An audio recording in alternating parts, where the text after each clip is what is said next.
Ladies and gentlemen, welcome back to the Cricket Corner podcast with me, Vatsal Vora. Once again, another video podcast. If you are watching this on YouTube, recording this on the 720p webcam on my MacBook Pro, but that's how thing goes here on the Cricket Corner podcast.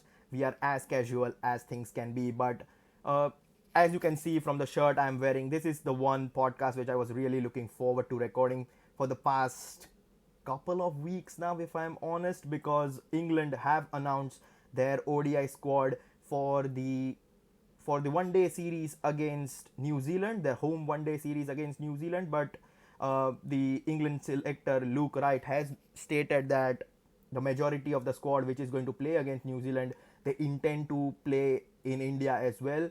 So the majority of the players who are named in this New Zealand squad are going to take part in the World Cup in India later on in the year as England look to defend their ODI crown. Well, it's going to be a monumental task, don't get me wrong, because India is a very different conditions to play and master in. But if there's anyone who can do it, it's this England squad, because over the past, let's say 5 or 6 years, England have arguably been the best limited over side in world cricket, be it one day internationals or T20 cricket. So yeah, if there's anyone who can do it, it's England. Now, we have already discussed the Australian squad which was announced a couple of weeks back, and now it's time to talk about England. And similar to the Australian squad, there are also some very notable exclusion and inclusions as far as the English side is concerned. And similar to Australia, there are so many permutations and combinations. So yeah, this is going to be a really fun episode if you personally ask me, and I'm really looking forward to talking about the England side. So yeah, without further ado, let's talk about the English squad. Let's start by name dropping the players who have been selected for this squad. I have it on my phone because I can't remember on the top of my head here. So yeah, there's before we start, there's obviously the inclusion of Ben Stokes, which is so good to see as far as an English fan is concerned, someone who supports England.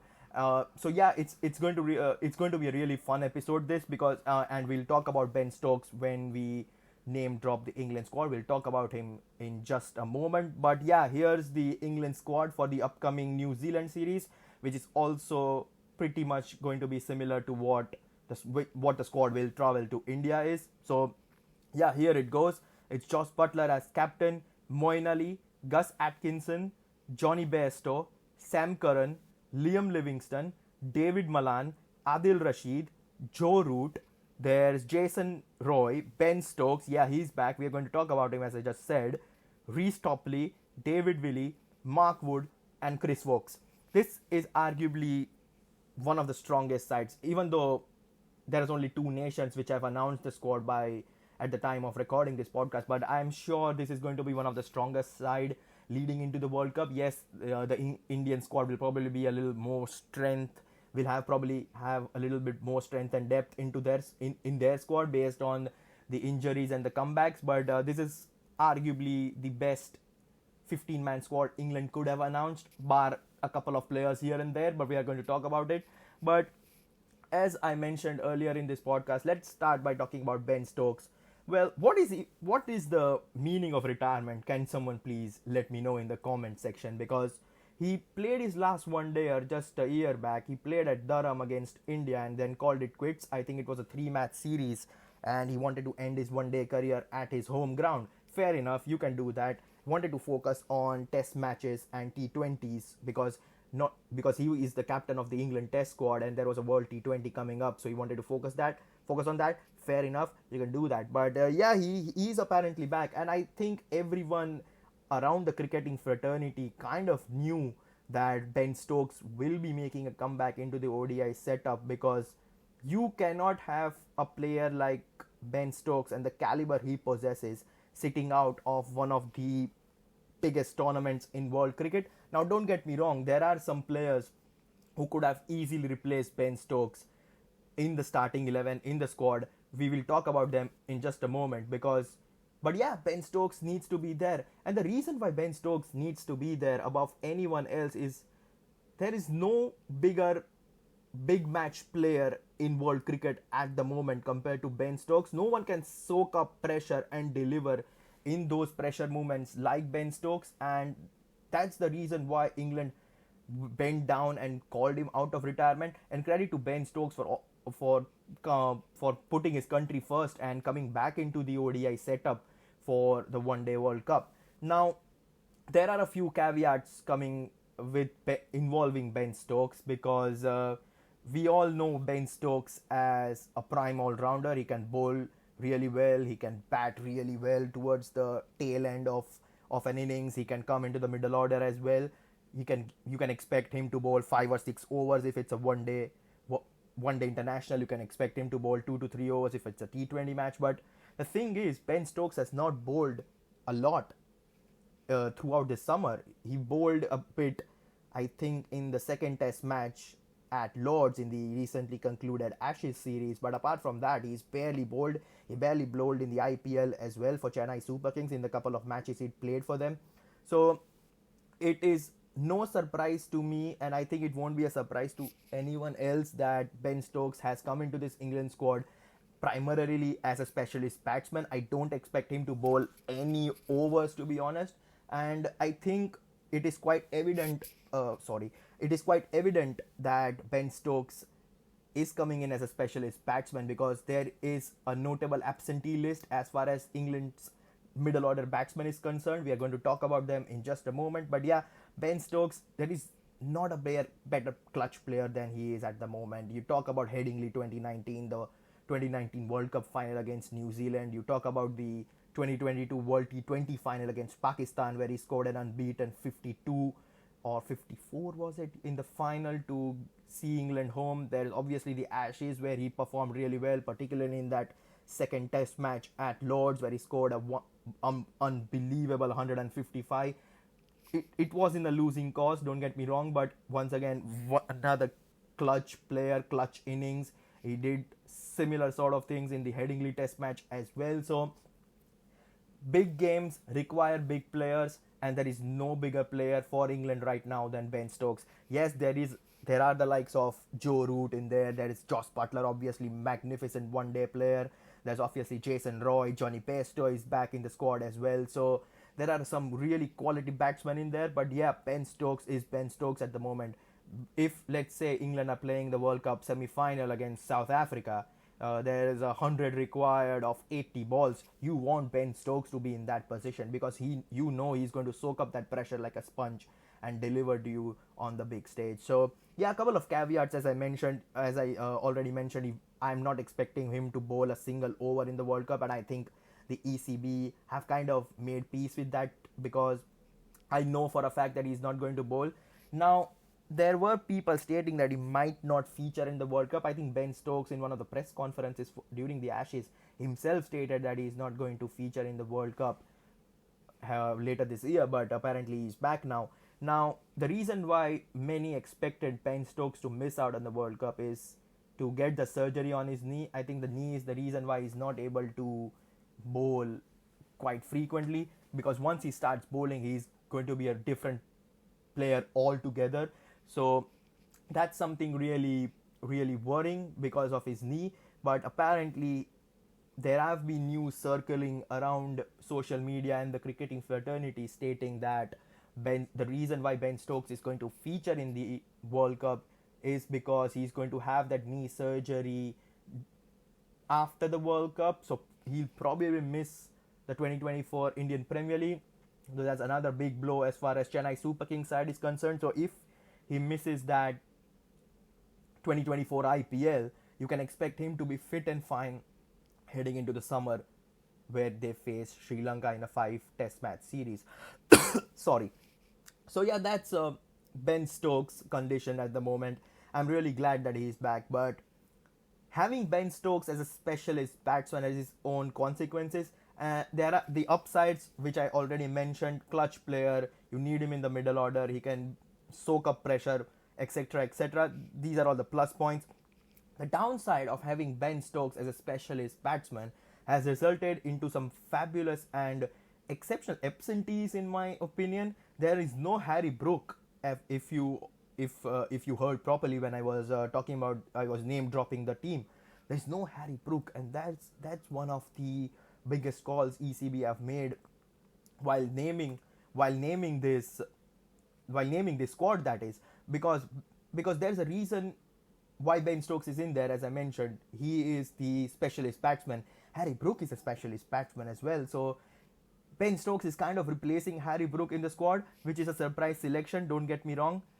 So they are backing Ben Stokes or even David Malan. David Malan is still in the squad. He's kept his place despite him being like 34, 35. But yeah, he's still going to feature in this squad. Very, very, very big call if you personally ask me, because Harry Brook has had an interesting start to his limited overs career, don't get me wrong. I think he was really good when he first started playing test matches a year back. He's been decent enough in the T20s and in the ODI setup as well, but I think the exclusion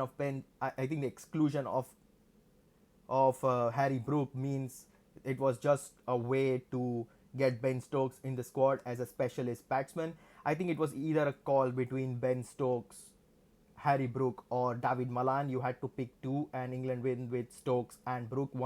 Stokes and Malan. Beg your pardon, Stokes and Malan. I think once Ben Stokes was available, it was kind of between Malan and Brook, and it's what it is at the moment. I think Harry Brook, he's going to have an amazing career ahead of himself. Don't get me wrong, but yeah, I think it is. I think he's definitely going to miss this one-day World Cup. Now there is a possibility that he could be included towards the latter stages. There is, I think I read somewhere online that you have to announce your final squad by the 28th of September. So there's like a month and a half remaining. You never know. There could be a few injuries here and there, some niggles here and there, and Harry Brook might make a comeback. But at the time of recording this podcast, which is on 16th of August, Harry Brook is not in the one-day setup leading into the World Cup. So yeah, no Harry Brook, as I mentioned. There's obviously no James Vince and Phil Salt in this one-day setup as well. Phil Salt has been a regular with the limited overs circuit as far as the English side is concerned. He's been playing at a lot of T20 cricket for England. He was in the one-day setup as well for the Bangladesh series prior to the Ashes. But yeah, those two are another absentees. But yeah, that's the batting side of the England squad. Now let's briefly talk about the bowling side as well, because we already mentioned that Ben Stokes is not going to feature in the bowling department for England, but I don't think England need Ben Stokes to bowl, to be honest, because the amount of all-rounders and seamers they have in the squad is just unbelievable. Look at the amount of all-rounders and specialist bowlers for England. There's obviously Gus Atkinson, a newbie from Surrey. You have Sam Curran, Liam Livingstone, Adil Rashid, Reece Topley, David Willey, Mark Wood, and Chris Wokes. The amount of players who can bat and bowl, there's obviously Sam Curran in there as well. It's just mind-boggling to see how many good limited overs players England have that can not only give you 7, 8, 9, 10 overs in a one day, but can also chip in with a quick fire 30, 40 odd runs, and that's why the playing 11 which I have picked for the England side, this is according to my personal opinion, it has specialist batsmen. It's just 5 specialist batsmen. The rest 6 are just bowlers and all-rounders. So here's the team which I personally feel like England could pick heading into the World Cup or in the New Zealand one-day series coming up in a couple of weeks' time. So yeah, here it goes. I think Jason Roy and Johnny Bairstow are going to open. I think they did it in the 2019 World Cup as well, if I'm not wrong. So yeah, Roy and Bairstow to open. I think Root comes in at number 3, Ben Stokes at 4, Josh Butler as the wicket keeper and the captain at 5. And now look at the depth. You have Moeen Ali at 6, Liam Livingstone at 7, Sam Curran at 8, and Chris Wokes at 9. So you can technically bat till number 9. There is obviously Mark Wood. He can tonk the ball all around the park. We've seen it in the Ashes as well. So technically you can say that England bat all the way to number 10. Well, then Adil Rashid is no slouch with the bat as well. So you can arguably, and you can argue with me and say that England bat till number 11. There are very few English players who are not handy with the bat, and this team kind of proves it. Now there are so many permutations and combinations. just like how Australia squad has so much depth and there is so much permutation and combination, there is similar scenario with the England squad as well. You need a new all-rounder. Someone like Moeen Ali is struggling or has a niggle here and there. No problem. You can go with David Willey in your squad. David Willey can give you a few quick runs here and there. He can give you 10 overs as well. So, yeah, let's say you want to replace Sam Curran or Liam Livingston, you can go with David Willey as well. You need a new seamer to replace someone. You obviously have the likes of Reece Topley in the squad as well. So there are so many good players as far as this English side is concerned.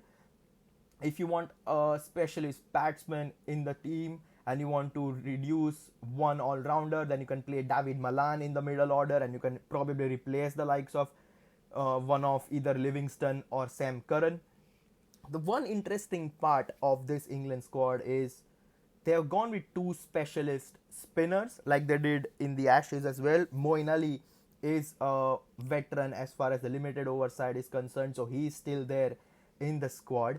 Adil Rashid is your specialist spinner, so he's going to play.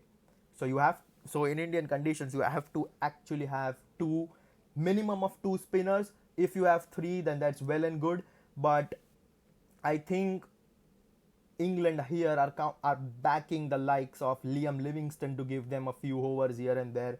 Joe Root is a very good underutilized bowler if you personally ask me. So you can expect 2 to 3, maybe 4 overs from Joe Root, 7 or 8 overs, 6 to 7 overs personally from someone like Liam Livingston as well. So there is no doubt in my mind that they lack spinners, the England squad, because they already have 20 overs of spin with the likes of Moeen Ali and Adil Rashid. Then you can expect, as I mentioned, Liam Livingston to give you 5-6 overs. Joe Root can probably give you a over here and there based on the conditions. So I don't think that a lack of second specialist spinner is going to hamper as far as the English side is concerned. I think they are perfectly fine with it. And yeah, so I think this squad is really, really good, to be honest. Let's name the squad yet again. Jos Buttler, Moeen Ali, Gus Atkinson, Johnny Bairstow, Sam Curran, Liam Livingston, David Malan, Adil Rashid, Joe Root, Jason Roy, Ben Stokes, Reece Topley, David Willey, Mark Wood, and Chris Woakes. So yeah, wonderful squad, and the batting goes so down the order. It's amazing to see. Another absentee which just popped in my mind is that of Chris Jordan. Chris Jordan is apparently not in the one-day setup as well. You still have Chris Woakes and Mark Wood have had an excellent Ashes series and will be hoping to take their the red ball form into the white ball setup. Chris Woakes has already proved himself with the bat as well. So has Mark Wood. Both of them have been an excellent form with the ball as well. So yeah, things are looking quite good for England heading into the World Cup. Now they really have to make sure that they play well, not only in the New Zealand series but in the Ireland series as well. One downside to English preparations is that they are not playing a series in Indian subcontinent conditions. Someone like Australia are going to play a 3-match series against India right before the World Cup, but England are not having that luxury. Maybe they'll obviously have a couple of warm-up games before the World Cup, don't get me wrong, but yeah, that's the scenario as far as the English side is concerned. Excellent with the bat, with Ben Stokes in the middle order.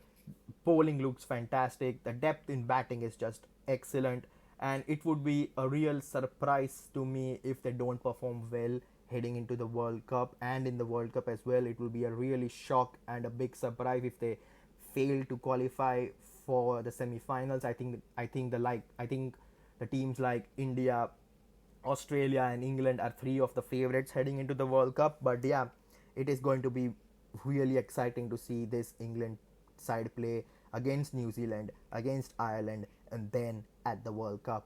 So yeah, that was a quick fire podcast talking about the English squad, which is named apparently for the series against New Zealand, but yeah, it is probably a World Cup squad as well.